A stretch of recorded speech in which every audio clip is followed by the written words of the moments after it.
Well, the Muslim community is expanding its reach when it comes to tackling the pandemic and other social issues. They're doing it with a new task force. News 8's multicultural reporter Katira Winfrey joins us with that story. Katira?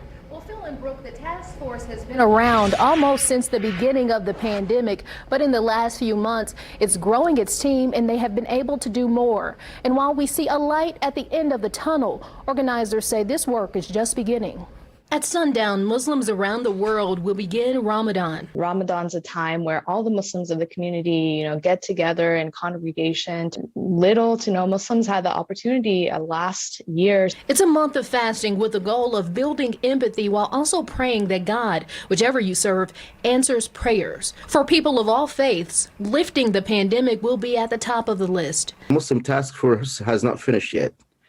Now we are moving to the phase of creating awareness and playing our part as Muslim community in reducing the spread of the pandemic. Imam Ahmed Alamin founded the Muslim Task Force at the start of the pandemic, implementing measures to address food and economic insecurity created by the pandemic, along with much more.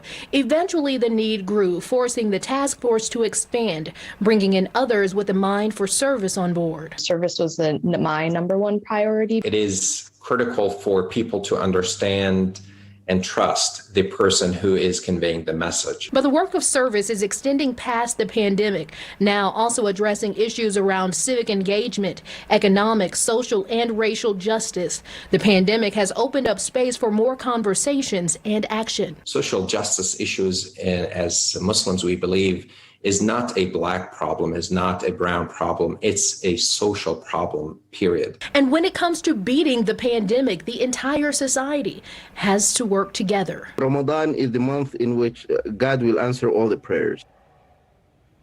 And another important part of this task force addresses attending the dead. In the Muslim faith, the family attends to the body, not the funeral home. So with medical professionals' help, they develop guidelines to do that safely. Reporting in the studio, I'm Wish TV News 8's multicultural reporter, Katira Winfrey. Katira, thank you very much.